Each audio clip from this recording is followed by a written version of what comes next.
Welcome to Spring LIB. Okay, in this problem we have Compton scattering, where an incoming X-ray or gamma ray with a wavelength of lambda is scattered off a free electron at rest. That gamma ray or X-ray, that light, has a resulting wavelength of lambda prime and is scattered at some scattering angle theta. And this electron, after being scattered, will have a velocity of v. What's interesting about this problem is that this velocity v is a very, very large fraction of the speed of light. We're asked to find the original wavelength of the incoming light and the scattering angle given the end wavelength and the end velocity of this electron. So we're going to use the typical Compton scattering equation, which relates the change in lambda for the light to a scattering angle theta. We're going to use the energy of each photon in our light.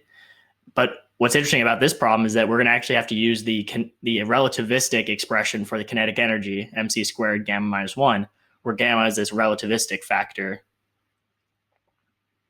For constants, we'll use Planck's constant in joule seconds, as usual, speed of light, and mass of an electron.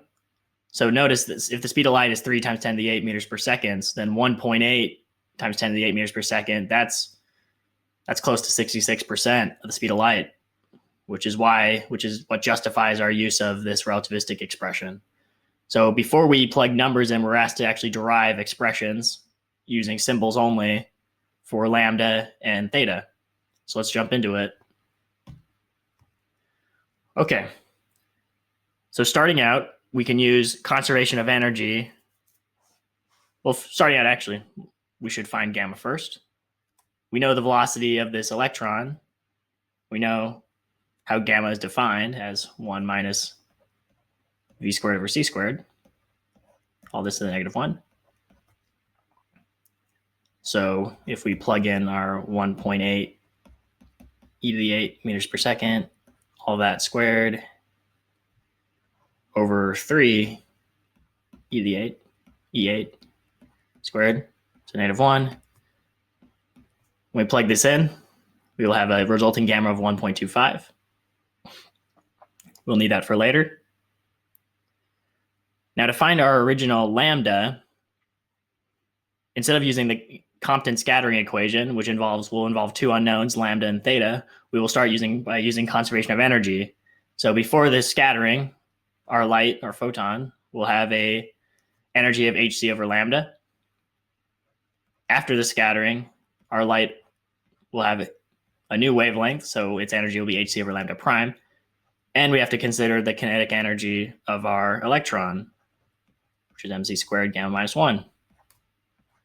So with this expression, we know everything except for the original lambda, so we can solve for it algebraically. We can divide both sides by hc, and we can move some stuff around. And we'll do it in 2 steps. We could start off with this. mc over h, gamma minus 1. Okay. And then we can simply inverse everything.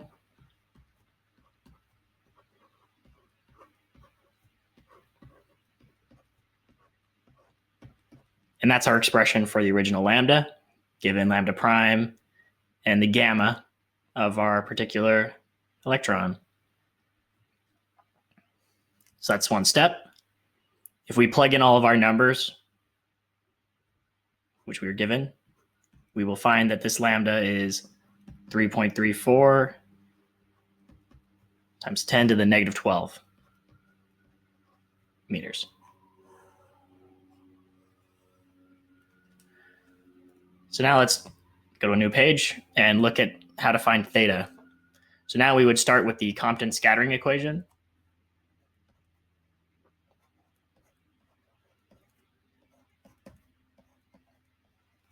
Ooh. Let's try redoing that. Much better. Well, a little better. So all these are h over mc is a constant, and actually I can quote its value for you. instead of using H, M, and C all the time, it actually is useful as a rule of thumb to have this number memorized, or at least written down somewhere. 2.427 e to the negative 12 meters is this expression. We use it so often, it might be useful to just simply have it. So assuming that we know both lambdas, we solved for the original lambda in the previous page, we can find theta. We're doing just a little bit of algebra. We can multiply both sides by mc over h.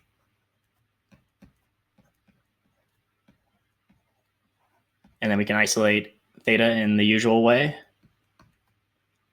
So I have 1 minus this stuff.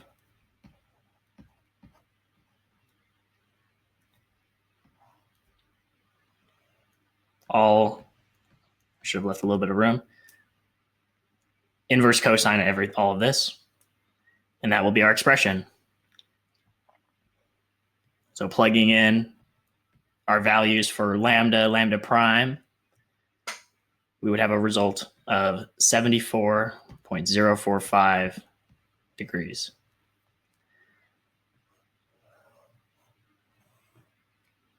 Great.